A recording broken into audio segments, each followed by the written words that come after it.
Assalamualaikum warahmatullahi wabarakatuh. Waalaikumsalam warahmatullahi wabarakatuh. Yang saya hormati sesepuh di Uniol ini Mas Kris, mungkin juga ada Pak Nasda ya, yang saya kira lebih tua dari saya kan. Saya aja sudah tua, ini sudah yang lebih tua lagi. Tertitik dari jenggot dan bringos serta rambutnya yang memutih. Padahal saya ini sudah putih juga ya. Kemudian juga Mas Tri Widodo serta saudara sekalian Dosol di Uniol 4.0 di Ponorogo, juga para mahol, dan mungkin ada peserta yang dari luar yang berbahagia, insya Allah dimuliakan oleh Allah. Amin. Pertama kita panjatkan puji syukur kepada Allah Subhanahu wa taala karena pada kesempatan ini saudara dan saya diberikan banyak kesempatan dan juga kenikmatan sehingga kita bisa bertemu dalam keadaan sehat walafiat, ya, dikaruniai iman Islam ya masih melekat pada diri kita semua. Kemudian yang kedua, tidak lupa salawat dan salam semoga tercurahkan pada Rasulullah Muhammad SAW beserta kaum kerabatnya. Baik saudara sekalian, hari ini memang ya bisa saya katakan ya special day gitu ya untuk saya sendiri. Sebenarnya saya nggak ada apa ya namanya niat sebelumnya itu, saya sendiri juga lupa kalau hari Selasa ini tanggal ini pas tanggal 2 ya, kebetulan di ijazah itu tanggal kelahiran saya ya, tanggal 2 Februari 1970. Jadi kalau dihitung itu mestinya sudah genap 51 tahun atau istilah Jawanya itu pria seksi ya. Prio seksi. Prio itu lanang, seksi itu seket siji. Nah itu seksi, seket siji. 51 tahun atau istilahnya juga disebut golden age plus one. Jadi golden age plus 1. Wah, keren toh? Ya, tadi tumpengnya nggak bisa saya share. Harusnya tadi di-share Mas Kris, Mas Triono, Mas Tri Widodo tadi harusnya di-share tuh tumpengnya. Saya juga mengucapkan terima kasih atas perhatian saudara-saudara semuanya di Uniol ya, juga terutama dosolnya tadi sudah nggak tahu tuh urunannya piro, orang ngerti ya. Iurannya berapa itu ya sampai menghasilkan tumpeng yang bukan main indahnya ya. Bagus sekali, saya terserang terkesan itu ya. Makasih semuanya. Ada Mbak Scroll ya, Bu Sam, lalu ada Mbak Lisa, ada Mbak Puspita, mungkin Mbak Dewi, Mbak Ika ya, Mbak siapa lagi nih, yang lain-lain mungkin yang laki-laki juga bersama, saya nggak tahu. Itu rembukannya di belakang saya, jadi saya nggak tahu. Ya, terima kasih atas perhatiannya, semoga barokah ya, bisa bermanfaat bagi saya dan juga mas-mas dan mbak-mbak semuanya. Baik, saya akan coba untuk share screen ya, beberapa slide yang akan saya tampilkan untuk mengurai. Sebenarnya topik kita itu tentang penghapusan diskriminasi ras dan etnis, itu inti kuliah kita. Nah, soal Abu Janda itu sebenarnya ya salah satu case saja yang harus nanti coba kita akan dalami. Kira-kira bagaimana, apakah itu kesangsian para pihak bahwa yang bersangkutan mungkin juga akan lolos. Nah, itu jadi masalah yang nanti mungkin akan kita perdalam. Ya, jadi topik atau materi kuliah yang saya angkat di sini terkait dengan apa itu namanya? Ras ya, ras dan etnis, penghapusan diskriminasi ras dan etnis. Coba saya besarkan dulu. Nah, judul besar yang kita tampilkan dan kita promosikan ya ke berbagai media, ada WA, mungkin ada Facebook, ada kalau Instagram nggak tahu saya, ada juga mungkin di Twitter ya, adalah common enemy itu bernama rasisme Abu Janda. Kita perlu lebih dulu memperhatikan apa saja latar belakang undang-undang undang-undang penghapusan ras dan etnis. Nah, ini kalau kita singkat sebenarnya bisa rasis ya. Rasis itu ras dan etnis. Tapi rasis sendiri ya berarti terkait dengan ras.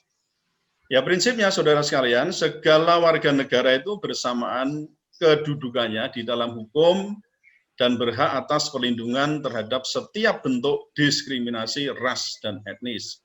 Kalau persamaan di depan hukum, ya equality before the law, dan juga termasuk di pemerintahan itu kita bisa simak di pasal 27 ya Undang-Undang Dasar 1945. Nah, kemudian kondisi masyarakat kita itu jelas ya, plural atau pluralitasnya itu sangat tinggi, baik mengenai suku, agama, ras, budaya, ya etnis, dan itu khususnya juga bisa memicu timbulnya konflik. Ya, perbedaan-perbedaan itu seringkali juga memicu ya adanya konflik, apakah itu horizontal maupun juga vertikal. Lalu adanya diskriminasi ras ya dan etnis dalam kehidupan bermasyarakat merupakan hambatan bagi hubungan kekeluargaan, persaudaraan, persahabatan, ya, perdamaian, keserasian, keamanan dan kehidupan bermata pencaharian di antara warga negara yang pada dasarnya selalu ingin hidup berdampingan. Yang tadi saya sebutkan, keragaman itu memang berpotensi sekali untuk menimbulkan terjadinya konflik. Nah, untuk menjamin tidak terjadinya konflik dan diskriminasi, maka pemerintah Indonesia membentuk sebuah undang-undang, nomornya adalah 40 tahun 2008, ya, tentang penghapusan diskriminasi ras dan etnis. Ini kalau kita bicara dari sisi hukum, berarti kita bicara dari sisi politik hukumnya. Ini demikian ya. Jadi ya kalau undang-undang itu dikeluarkan itu juga bukan berarti kemudian tidak terjadi ya, konflik atau diskriminasi, enggak. Tapi maksud saya ketika undang-undang itu sudah diadakan atau kita memenuhi prinsip namanya legalitas, untuk bisa dipidana suatu tindakan atau perbuatan yang dinilai itu merupakan kejahatan, maka harus ada lebih dulu peraturan perundang-undangan yang mengatur. Nah, itu namanya asas legalitas. Nah, maka Undang-Undang Nomor 40 Tahun 2008 itu juga bisa dikatakan ya untuk memenuhi asas legalitas itu agar suatu saat ketika terjadi perbuatan diskriminasi, ya baik itu ras maupun etnis, lalu kita bisa memberikan shock terapi dalam arti ya kita bisa melakukan perbuatan-perbuatan untuk pemulihan ya, karena kita sebenarnya tidak menginginkan adanya pembalasan, tapi sebaiknya yang paling pas itu sebenarnya pemulihan. Tapi ini masih ya kajian kita masih terus berlangsung untuk itu. Nah, dasar peraturannya ada di Undang-Undang Dasar 1945 ya, tadi ada pasal 27, pasal 20, 21 ya. Lalu juga ada pasal 28 ayat 1, ini bicara tentang hak-hak asasi manusia juga. Kemudian di sebelumnya itu ada Undang-Undang Nomor 29 Tahun 99 ya, ini sudah di masa reformasi ya, tentang pengesahan International Convention on the Elimination of All Forms of Racial Discrimination tahun 1965. Jadi kita sudah meratifikasi itu. Lalu juga ada Undang-Undang Nomor 39 tahun 99 itu tentang hak asasi manusia yang kemarin juga sempat kita singgung ya ketika terjadi pembunuhan terhadap 6 anggota Laskar FPI. Ini undang-undang ini sangat mengemuka ya. Kemudian nanti digabung dengan Undang-Undang Nomor 26 tahun 2000 itu tentang pengadilan HAM. Tapi tampaknya pengadilan HAM belum bisa dilakukan atau dibentuk mengingat Komnas HAM itu menyatakan bahwa 6 anggota Laskar FPI itu tidak terbunuh ya, terjadi extrajudicial killing ya, tetapi tidak dinyatakan sebagai pelanggaran HAM berat. Nah, itu persoalannya, ini masih dikaji terus. Ada tim-tim yang masih memantau yang kita sebut dengan tim TP3 ya. Nah, apa yang dimaksud dengan diskriminasi ras dan etnis itu? Atau mungkin kita pahami dulu apa itu ras ya. Ras adalah golongan bangsa berdasarkan ciri-ciri fisik dan garis keturunan. Nah, ini bangsa kita ini juga kan termasuk yang macam-macam, ada Melanesia juga ya, ada bangsa Melayu, ada bangsa apa lagi kalau kita ya, suku-suku bangsa itu kita banyak sekali, apalagi yang kita sebut dengan suku-suku bangsa. Per daerah itu juga ada, ditambah lagi dengan etnis yang banyak sekali ya. Kalau etnis itu adalah penggolongan manusia berdasarkan kepercayaan, nilai, kebiasaan, adat istiadat, norma bahasa, sejarah, geografis, dan hubungan kekerabatan. Ini mengenai etnis ya. Etnis itu biasanya kita sebut dengan suku, begitu ya. Kalau ras itu lebih mungkin ya lebih besar lagi, tapi keduanya itu memang punya irisan-irisan ya, karena ras pun juga punya perbedaan penggolongan kebudayaan, nilai, ya kebiasaan. Ras Melanesia beda, ya ras Melayu, lalu ras Eropa, ras apalagi ya Afrika misalnya, yang Negro misalnya, itu tentu memiliki perbedaan-perbedaan yang keduanya itu kadang embedded ya antara ras dan etnis itu. Nah, dalam undang-undang disebutkan bahwa diskriminasi ras dan etnis itu adalah segala bentuk pembedaan, pengecualian, pembatasan, pemilihan ya, atau pemilihan berdasarkan pada ras dan etnis yang mengakibatkan pencabutan atau pengurangan pengakuan, perolehan atau pelaksanaan hak asasi manusia dan kebebasan dasar dalam suatu kesetaraan di bidang sipil, politik, ekonomi, sosial, dan budaya.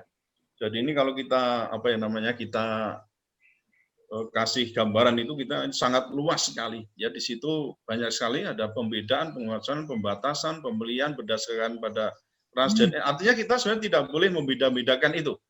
Misalnya memilih orang, memilih teman ya, maksud saya kalau Islam apalagi kan yang terpenting bukan itunya kan, bukan etnis atau rasnya, tapi dilihat dari sisi ketakwaannya kan, begitu kan, bukan dari sisi itu misalnya begitu. Dalam hal pekerjaan juga demikian, dalam hal pergaulan, dalam hal ucapan nggak boleh melakukan pembedaan-pembedaan, apalagi bernada penghinaan, penistaan atau penodaan ya, dan seterusnya, itu meremehkan, merendahkan derajat, memandang lain lebih derajat, misalnya Anda mau, kamu negro kan, nah itu sudah rasis itu. Kamu kayak, misalnya, artinya termasuk ini, kamu kayaknya belum berevolusi. Nah, itu berarti kita itu kayak ditempatkan sebagai manusia kera gitu loh. Protek itu pasti belum berevolusi itu, misalnya loh ya, itu berarti ada pernyataan-pernyataan yang dinilai ya, dapat dinilai secara umum, itu namanya merendahkan merendahkan harkat dan martabat manusia. Nah, lalu ini kalau tadi diskriminasi ras dan etnis, lalu apa itu yang disebut dengan tindakan diskriminasi ras dan etnis? Ini perlu dikemukakan dulu karena nomenklatur dengan penjelasan itu penting sekali. Ya, jangan kemudian menerangkan ekstremisme tapi tidak diterangkan secara definisi operasional. Radikalisme tidak didefinisikan secara operasional. Itu ambiar itu. Itu pasti akan kanan kiri ya, nyangkutnya begitu. Nah, ini yang dimaksud dengan tindakan diskriminasi ras dan etnis adalah perbuatan yang berkenaan dengan segala bentuk yang tadi, pembedaan, pengecualian, pembatasan, atau pemilihan berdasarkan pada ras dan etnis, yang ini ada akibatnya, mengakibatkan pencabutan atau pengurangan pengakuan, perolehan, atau pelaksanaan hak asasi manusia dan kebebasan dasar dalam suatu kesetaraan di bidang sipil, politik, sosial, dan ekonomi dan juga budaya. Ini mengenai pengertian-pengertian dasarnya. Nah, lalu hal yang juga lebih penting kita ketahui di sini adalah tentang ancaman pidana ketika misalnya orang melakukan melakukan tindakan diskriminasi yang tadi kita sebutkan. Di pasal 16 Undang-Undang Nomor 40 Tahun 2008 tentang penghapusan diskriminasi ras dan etnis itu pidana penjaranya paling lama 5 tahun ya, dan atau denda paling banyak 500 juta rupiah. Nah, nanti kalau Abu Janda kan juga dalam hal ini tidak dilaporkan hanya untuk kasus kasus rasisme saja ya, tetapi juga terkait dengan penistaan agama. Ya, terkait dengan tindak pidana penistaan terhadap agama, itu ada delik penodaan agama yang diatur dalam ketentuan pasal 156 huruf A KUHP. Ya, itu sudah banyaklah kita singgung itu ketika ada kasus Ahok ini ya, pasal 156 itu bukan main ya, sangat kenceng ya, itu 5 tahun, dan ini juga menyebut pidana penjara paling lama itu adalah 5 tahun. Nah, kalau dasarnya 5 tahun ini ya, sebenarnya ini kalau mau polisi juga kalau misalnya sudah ada pemeriksaan terhadap Abu Janda ya, dan sudah memenuhi minimal misalnya ya, ada 2 alat bukti yang cukup, gitu ya. 2 alat bukti yang cukup itu bisa melakukan penahanan. Mestinya begitu kan, batas penahanan itu adalah ancaman hukumannya minimal 5 tahun penjara kan itu. Kalau di bawah itu ya nggak bisa, maksudnya tidak bisa ditahan gitu, karena ancamannya itu kurang dari 5 tahun. Nah, terkait dengan Abu Janda ini memang spesial sendiri ya, saudara sekalian. Siapa yang saya katakan tidak kenal dengan Abu Janda? Di medsos itu kita mengenal, dan saya sendiri mengenal ketika mulai dari dia bicara di di ILC ya, ILC bersama waktu itu ada Felixio, masih ingat ya? Saya mulai kenal dari sana. Sebelumnya saya sempat menyatakan, itu apa Abu Jandal? Waduh, kalau Abu Jandal itu justru kan sahabat Nabi yang, ya kan, seorang patriot itu. Tapi kalau Abu Janda, nah ini kemudian saya mengenal lebih, artinya lebih intensif itu ya, melalui media-media, ya ada komentar-komentar di video, kemudian ada di, ya yang paling jelas di ILC itu saya juga sangat terkesan yang ketika berhadapan dengan Felixio, ya, wah itu maksud saya ya ada sesuatu hal yang harus kita cermati lebih lanjut. Nah, sepak terjangnya juga seringkali dinilai kontroversial ya, saya nilai begitu ya, bagi sebagian ya, saya katakan ya, sebagian kalangan umat Islam. Saya tidak mengatakan seluruh umat Islam ya, nanti jadi bahaya itu. Bagi sebagian kalangan umat, umpama kalau ditanya, loh kok Pak Teki mengatakan bagi umat Islam, saya mengatakan sebagian termasuk saya kan bisa ya, termasuk Mas Tri kan bisa ya, termasuk Mbak Dewi bisa, sebagian. Kita itu kalau ngomong itu memang bukan main ya Mas ya, Mbak Sti, kalau kita udah ngomong di media, di public area itu kita memang harus ekstra hati-hati di situ. Ya bahkan ya ini saya katakan patut diduga, itu juga perlu. Jangan kemudian kita ngomong bahkan ucapannya sebagai jangan dulu. Kita ngomong dulu bahwa bahkan patut diduga ucapannya itu sebagai bentuk penistaan terhadap agama dan atau ada unsur ujaran kebencian. Nah, kalau misalnya ini tidak masuk di rasis misalnya ya, kata-kata Abu Janda pun itu bisa diklasifikasikan sebagai ujaran kebencian ya. Terutama yang tadi menyinggung persoalan evolusi itu ya, belum evolusinya belum selesai misalnya begitu. Nah, itu termasuk juga bisa dikategorikan sebagai ujaran kebencian, atau nanti setidaknya nanti bisa dimasukkan namanya penghinaan. Nah, penghinaan itu nanti berarti apa? Ujaran kebencian dan penghinaan itu tipis ya bedanya. Kalau ujaran kebencian masuknya di Undang-Undang ITE, kemudian kalau kita turunkan asalnya dari mana? Itu dari pasal 310 Kitab Undang-Undang Hukum Pidana ya, KUHP.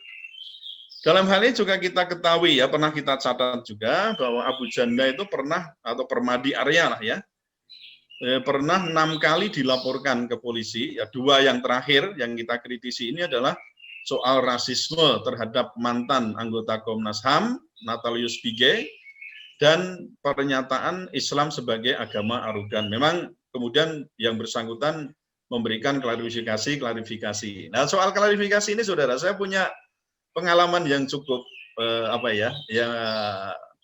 dramatis itulah dari saya sendiri.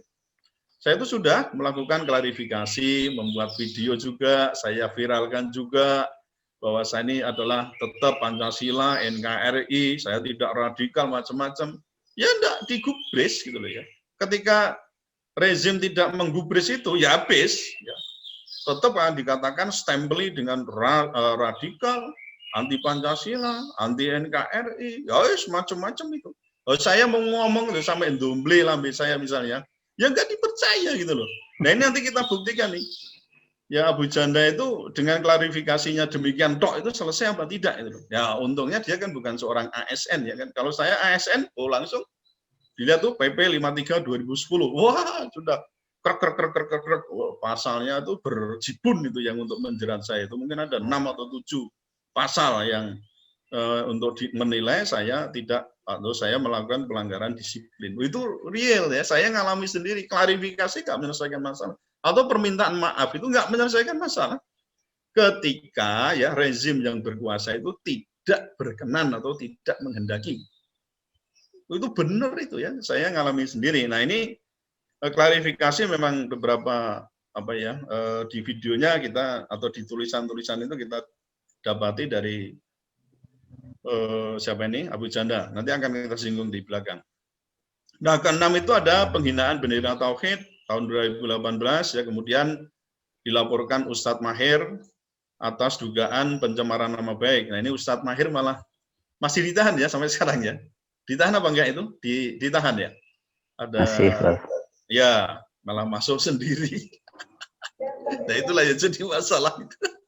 Lalu ada menghina agama Islam untuk tahun 2019 juga ada, dilaporkan Sultan Pontianak karena menghina Sultan Hamid II.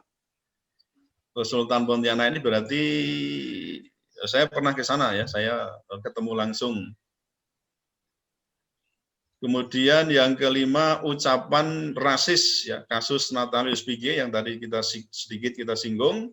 Nah yang keenam juga ini KNPI melaporkan Abu Janda ke Baris Krim Polri ya, terkait dengan unggahan status bahwa Islam arogan yang datang dari Arab itu nanti ada sedikit klarifikasinya di situ. Nah untuk dugaan pelanggaran yang kelima dan enam itu tadi sudah saya singgung ya, ada pelanggaran terhadap Undang-Undang ITE ya, lalu pas KUHP ya, kemudian juga ya KUHP itu kalau untuk penistaan agama jelas itu ada pelanggaran terhadap Undang-Undang ITE juga ada ya, dan juga pasal 28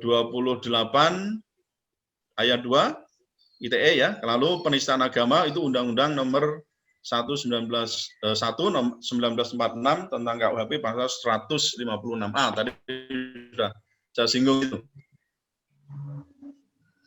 Nah, ini memang ungkapan-ungkapan dari berbagai pihak yang mungkin ya satu pemikiran dengan Abu Janda itu, misalnya dari Denny Siregar yang menyatakan ya intinya melakukan apa ya istilahnya pembelaan gitulah ya. Kalau tadi saya katakan umpama itu lepas dari jeratan rasisme, tetapi di situ sudah ada kata-kata yang cukup melakukan di situ unsur penghinaannya itu ada, atau setidaknya itu pencemaran nama baik gitulah ya. Itu kan si Denny menyatakan, nah itu tidak ada itu unsur rasisme, ya karena perubahan itu kan evolusi adalah perubahan yang bertahap. Nah ini dikatakan Pigai dalam hal ini menyatakan bahwa kita itu semua belum selesai berevolusi. Itu sebenarnya kalau kita mau menilai dari kata-kata lugas ya yang ada di cuitan itu tidak demikian. Ya maunya kalau yang terduga atau orang yang dituduh itu mesti akan mengelak ke situ. Oh maksud saya tidak begitu, tapi tadi nanti ada bukti nanti apakah audien atau khalayak ramai itu memandang cuitan tersebut sebagai sebuah tindakan rasis atau tidak di situ. Anda kan tahu ya tentang teori Darwin itu, bagaimana evolusi manusia itu terjadi karena seleksi alam ya. Jadi prinsipnya manusia itu dulu ya berasal dari makhluk yang lebih rendah dari kita, bahkan dikatakan yang paling dekat itu kan simpanse ya atau gorila ya. Anda bisa katakan itu, apalagi yang sudah jelas Pak Ambrosius siapa itu Nababan Ambrosius siapa Mas Mas Tri, saya lupa. Yang ditahan ya, sudah ditahan kan? Itu jelas itu menyandingkan antara Pige dengan seekor gorila. Itu jelas, itu sudah jelas. Nah, ini tidak gambar, tetapi kata-kata. Siapa? Ambrosius Nababan. Nah iya, Ambrosius Nababan ya. Nah itu sudah, itu bentuk di samping ada kata ada gambar. Kalau ini kata-kata. Kata-kata ini evolusi. Kalau kita maknai pun, saya juga sependapat dengan apa yang disampaikan oleh Pak Muzakir ya, Dr. Muzakir dari UI itu memenuhi unsur-unsur itu. Ya, unsur-unsur terjadi namanya ujaran kebencian. Bahkan lebih ke pada tindakan yang rasialis itu.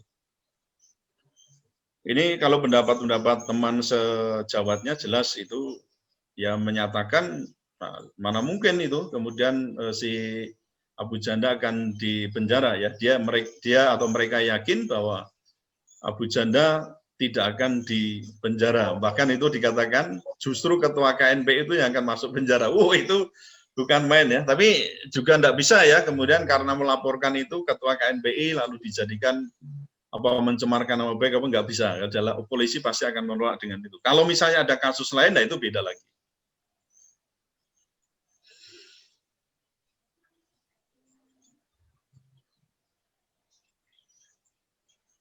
Nah, ini juga pernyataan-pernyataan lain. Ya.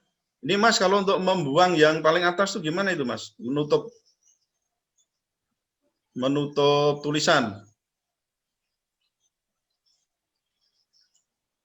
Halo? Gimana, Prof? Ini loh, yang paling atas ini kan mengganggu nih.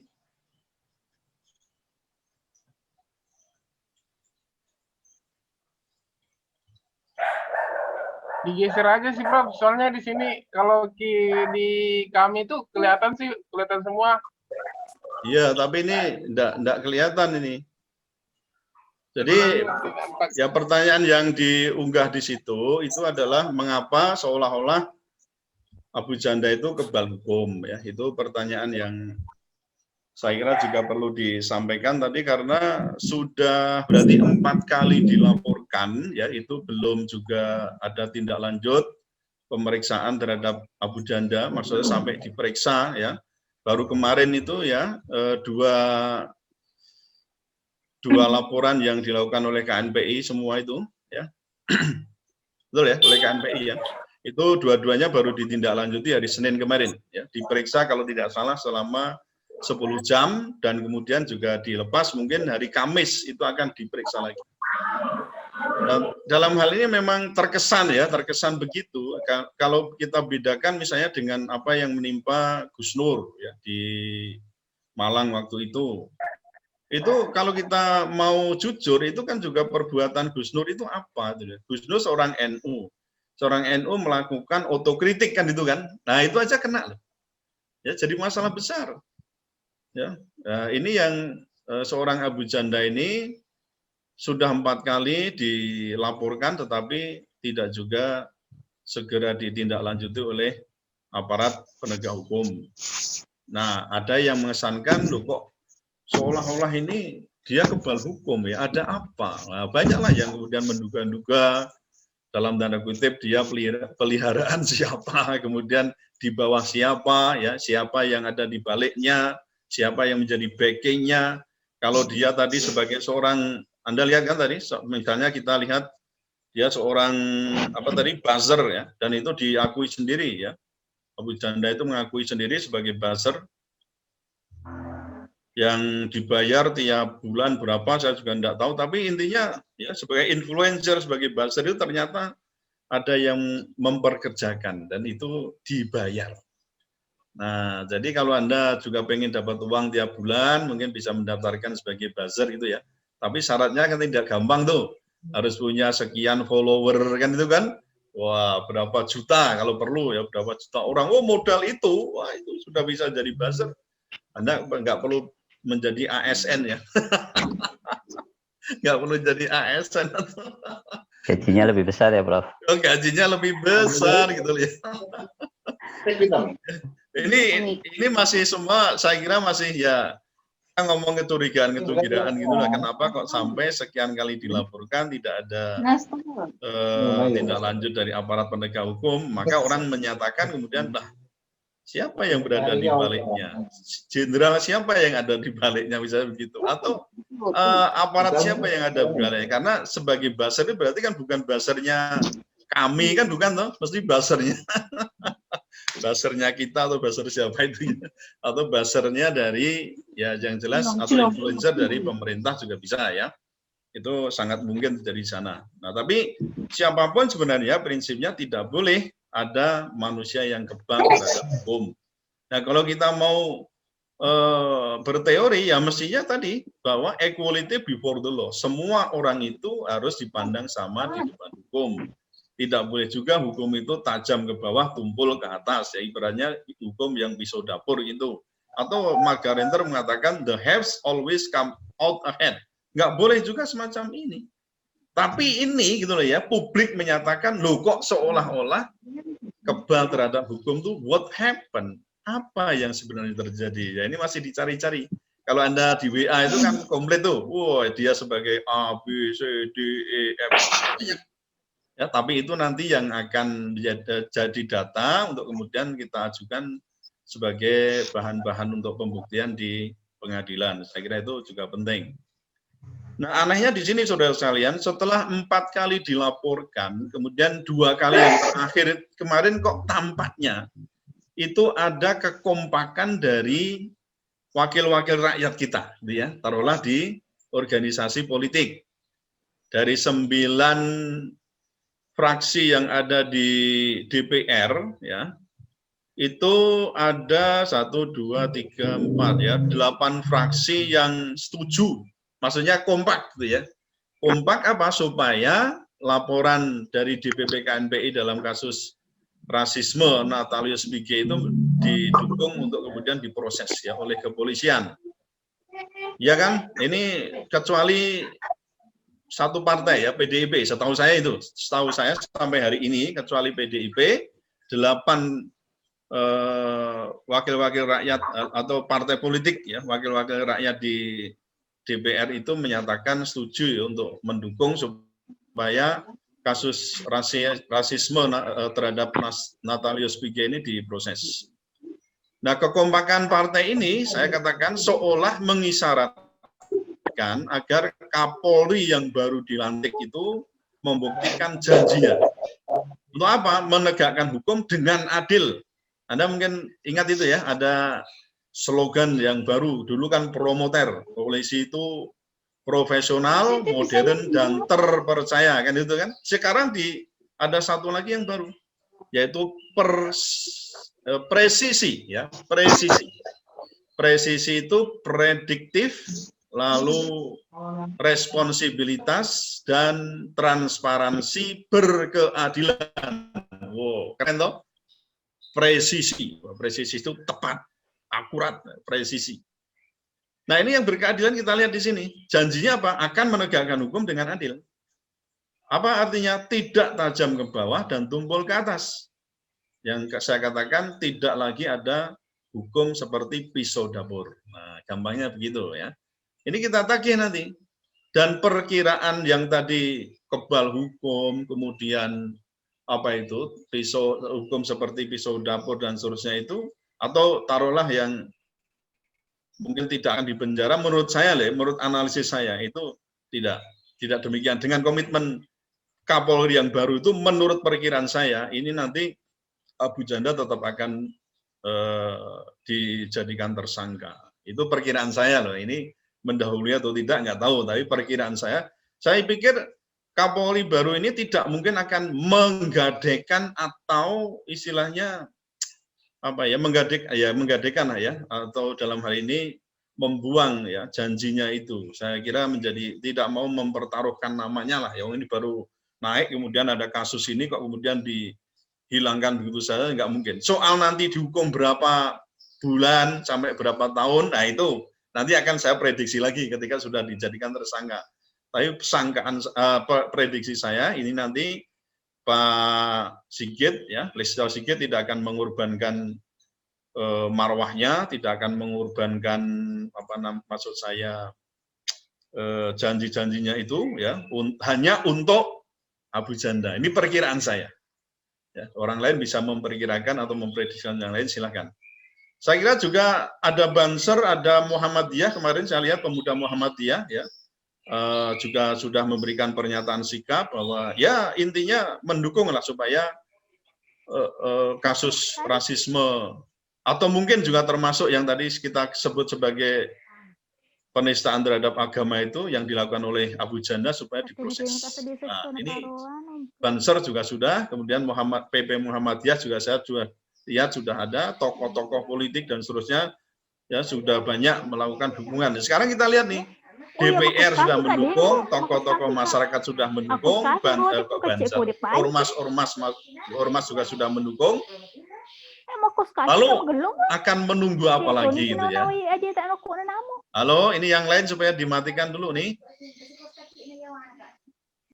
Host supaya yang lain dimatikan dulu ya, mic-nya di mute.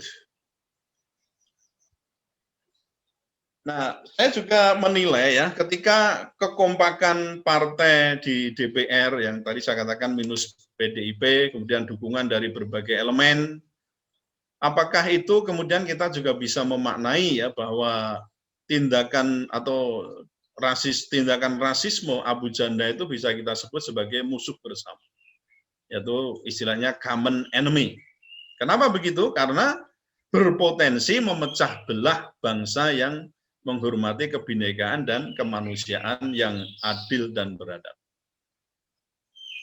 Nah, kita lihat itu di medsos juga ada jajak pendapat ya, terutama yang terkait dengan dua hal itu, ya. Apakah cuitan Abu Janda terkait dengan rasisme Natalis Pigai itu dan Islam arogan adalah bentuk pelecehan terhadap SARA? Nah, ini pollingnya menyatakan, Anda lihat itu. Tidak tahu kalau sekarang hari ini bagaimana nih ya. Itu tanggal 21 Januari ya, sudah cukup lama ya, sudah 10 hari. 10 sampai 11 hari ya. Tapi itu pendapatnya 95% menyatakan itu adalah bentuk pelecehan. Nah, itu prinsip. Pegang, ini public opinion ini penting. Ya, supaya nanti polisi juga tidak ragu-ragu. Nanti masyarakat gimana? Tidak usah ragu, ini sudah ada polling. Pollingnya sudah dilakukan itu. Dan 95% menyatakan itu adalah bentuk pelecehan terhadap SARA. Nah, penempatan Abu Janda menjadi common enemy itu karena antara lain di sini ya, kekesalan masyarakat terhadapnya yang sering melecehkan ya, diduga sering melecehkan Islam dan umat Muslim ya lewat kontennya di medsos. Nah, diperkirakan di sini saudara ya, bahwa setelah tindakan rasisme terhadap Pigai dilaporkan, kemudian dia juga membuat ulah baru menyerang kehormatan umat Islam dengan menyebut Islam merupakan agama pendatang yang arogan. Ini nanti masih ngeles lagi karena waktu itu ada klarifikasi juga ya kalau nggak salah oleh Abu Janda sendiri di YouTube-nya atau di televisi itu ada. Jadi yang dimaksud dia adalah Wahabi dan Salafi gitu loh. Nah, siapa yang tahu kalau yang dimaksud itu adalah Wahabi dan Salafi? Kan yang tahu di hatinya dia. Tapi yang keluar di media yang tercetak itu ya atau di media sosial itu adalah Islam agama pendatang yang arogan. Nah, Islam itu Islam mana? Nah, kenapa nggak disebut Wahabi dan Salafi adalah misalnya?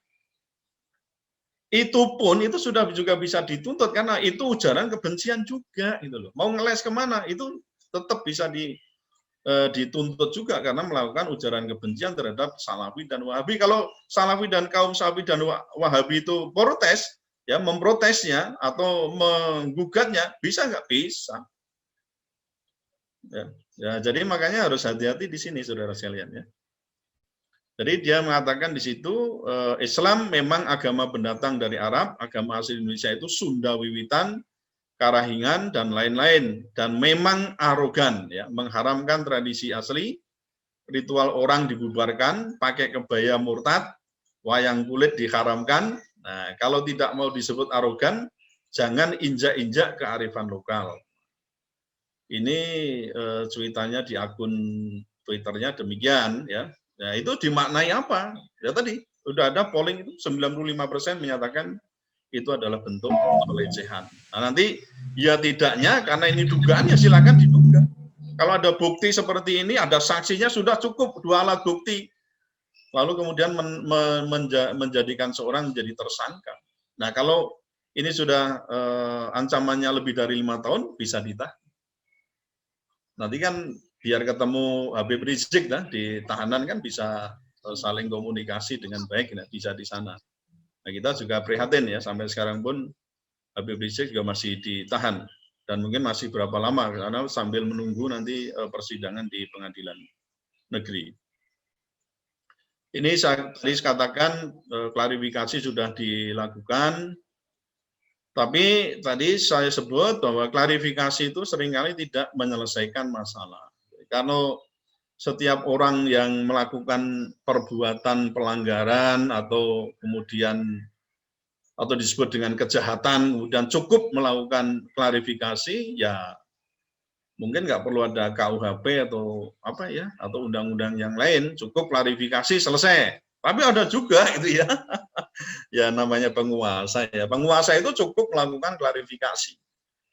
Dulu waktu saya mengkritik ketua BPIP ya, waktu mengatakan bahwa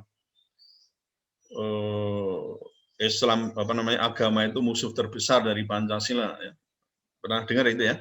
Itu kan juga saya kritik. Kalau itu pelecehan, itu penodaan, itu penistaan terhadap agama, terutama juga agama Islam. Sangat itu. Tapi cukup klarifikasi selesai. Oh, penguasa kok itu. Penguasa ya bebas-bebas aja. Kalau itu mungkin yang mengatakan saya, langsung mungkin ya.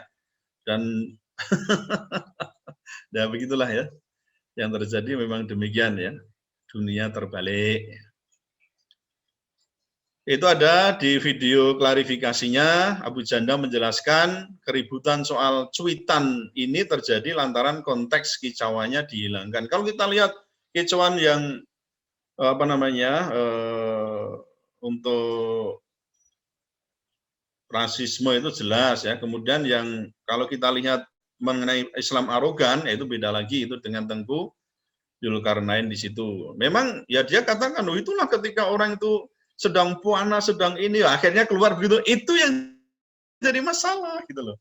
Jadi meskipun kepala panas, ini tetap harus ketika menulis, nah di medsos itu harus hati-hati. Meskipun hati dan pikiran panas. Nah kemarin di wawancara TV itu Abu Janda mengatakan begitu karena reaktif dengan cuitan ini ya panas otaknya macam-macam, lalu dia menulis begitu.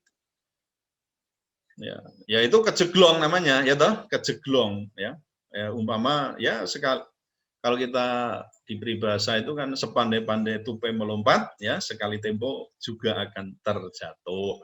Ya kayak gitu ya. Nah, Islam arogan yang dimaksud adalah bukan agama Islam tapi kelompok Islam tertentu. Kalau kemarin ya ini saya singgung nih, jelas itu yang saya maksud adalah ini Abu Janda mengatakan begitu, Islam transnasional. Padahal Islam itu ya transnasional kan? Apa Islam ada Islam Jawa, Islam enggak ada. Islam itu ya transnasional. Lingkup segala penjuru dunia itu namanya transnasional. Yang transnasional bukan hanya apa itu perusahaan saja, agama, religi, ya itu juga transnasional. Kenapa? Ya agama Islam ini diturunkan untuk semua makhluk, terutama manusia yang ada di bumi ini kan gitu. Maka sifatnya transnasional, tidak tersekat-sekat oleh agama. Tidak tersekat-sekat oleh wilayah atau sektoral atau regional. Nah, ya katakan itu Salafi dan Wahabi. Ini ya, jadi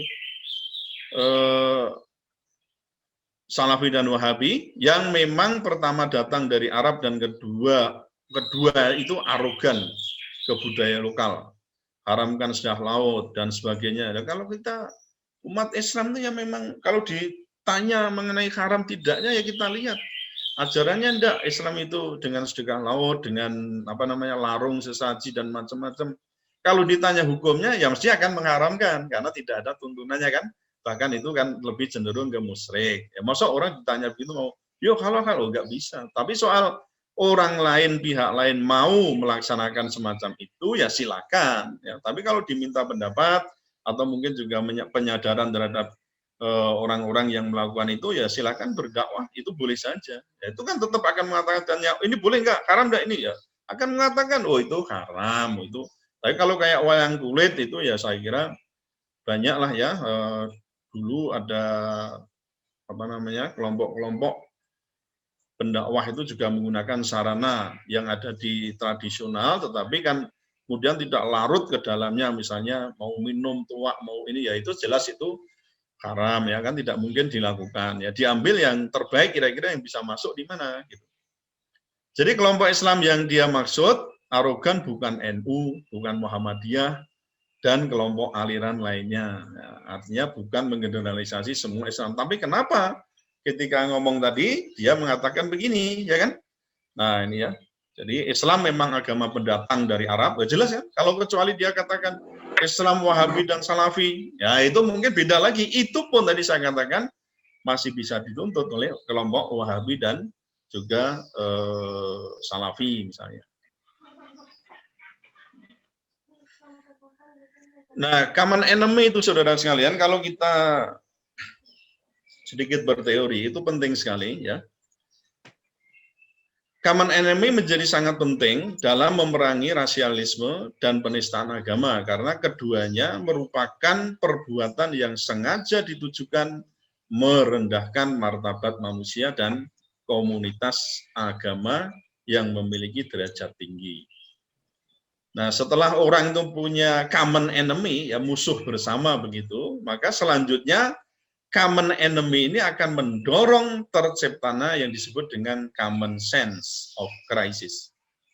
Common sense of crisis. Jadi rasa kebersamaan menyadari bahwa oh sekarang telah terjadi krisis. Krisis apa? Krisis di bidang bagaimana kita untuk tidak melakukan diskriminasi baik melalui ras maupun etnis. Dan akhirnya apa? Akan membentuk common action atau tindakan bersama untuk melawannya. Ya, tadi saya sudah menyampaikan bagaimana kekompakan para elit-elit politik, ya terutama di kalangan DPR, 9 fraksi, 8 fraksi sudah mendukung untuk sudah ditindaklanjuti. Lalu ada ormas, ya sudah banyak yang menyatakan untuk mendukung bagaimana supaya Abu Janda ini diproses ya lebih lanjut. Ya kemarin sudah kita ikuti juga, sudah diproses, dipanggil di Mabes Polri ya, untuk dimintai keterangan sudah selama 10 jam. Nah, nanti Kamis akan ditindaklanjuti untuk pemeriksaan berikutnya. Nah, kita tunggu ya, kita masih menunggu. Mungkin banyak orang juga yang mengharapkan setelah diperiksa lalu ditahan. Nah, kayak Habib Rizik itu periksa langsung ditahan misalnya. Kenapa ini untuk Abu Janda juga sudah diperiksa kok belum juga ditahan? Padahal memenuhi itu untuk ditahan misalnya. Nah, ini kalau masih ada masalah, maka tadi kan di slide sebelumnya dikatakan ini orang kok sakti betul gitu ya. Wah, itu ya. Saktinya di mana ini? Kenapa sakti ya? Nah, saya mengatakan di sini sebenarnya apa ya yang ditunggu oleh aparat penegak hukum ketika kita dihadapkan pada common enemy ini. Prinsip equality before the law dan presumption of innocence itu harus diperhatikan betul, tapi saya katakan jangan kemudian malah melemahkan tindakan memproses hukum Abu Janda ini. Jika perlu, ya mengingat sudah 6 kali dilaporkan, maka untuk kasus kedua terakhir ini lebih baik setelah melakukan pemeriksaan, ingat ya, setelah melakukan pemeriksaan. Abu Janda dapat ditahan mengingat ancaman pidana delik rasisme hingga 5 tahun penjara. Tadi sudah saya singgung di sini ya, baik rasisme maupun tindak pidana penistaan agama itu dua-duanya ancaman hukumannya bisa mencapai 5 tahun. Sebagai penutup, saudara sekalian, sudah saya sampaikan. Nah, apakah kita akan serius ya menangani common enemy Abu Janda, ya, dugaan melakukan tindakan rasisme itu, dan juga penistaan agama ini? Semua bergantung pada aparat penegak hukum dalam sistem peradilan pidana. Tapi saudara sekalian, saya juga perlu sedikit sampaikan di sini. memang pengalaman sudah membuktikan ya beberapa waktu yang lalu itu aparat penegak hukum kalau saya menilai ya cenderung ya melakukan perbuatan-perbuatan atau tindakan hukum yang sifatnya itu SSK itu suka-suka kami ya, terutama di front ya terdepan itu kepolisian ya memang polisi itu punya hak ya untuk melakukan diskresi, yaitu mengambil kebijakan untuk melakukan atau tidak melakukan perbuatan tertentu, menahan atau tidak menahan, menangkap atau tidak menangkap, menjadikan tersangka atau tidak melakukan tersangka, mengabulkan penangguhan penahanan atau tidak melakukan penangguhan penahanan. Itu hak polisi. Tapi yang tadi, ketika misalnya equality before the law itu dikedepankan, mestinya ini, kalau kita tilik dari karakter tindak pidananya yang sama antara dia, Abu Janda, Gus Nur, ya apalagi kok yang agak sebenarnya yang dalam tanda kutip saya juga bertanya banyak itu untuk kasusnya Habib Rizik Syihab itu. Ya kalau ini kita tarik aja di equality before the law, mestinya Abu Janda itu prediksi saya adalah masuk, ya, akan dijadikan tersangka. Soal nanti di pengadilan mau berkilah semacam apapun, ya silakan nanti Abu Janda dan penasihat hukum untuk melakukan klarifikasi, ya mungkin permohonan maaf, kemudian memberikan bukti-bukti, silakan nanti dibuktikan di pengadilan. Tapi prediksi saya sesuai dengan ya slogannya Pak Kapolri baru itu presisi, prediktif. Prediksi saya dia akan ditahan karena memang menurut saya sudah layak untuk dijadikan sebagai common enemy. Ya, saya kira itu yang bisa saya sampaikan sebagai kuliah pada sore hari ini. Semoga bisa bermanfaat. Kalau ada beberapa hal yang perlu kita diskusikan, ya tidak semua yang saya ketahui, maksud saya, dan nanti kita bisa diskusi, saling memberikan masukan berbagai ilmu, berbagi ilmu maksud saya. Demikian ya. Assalamualaikum warahmatullahi wabarakatuh.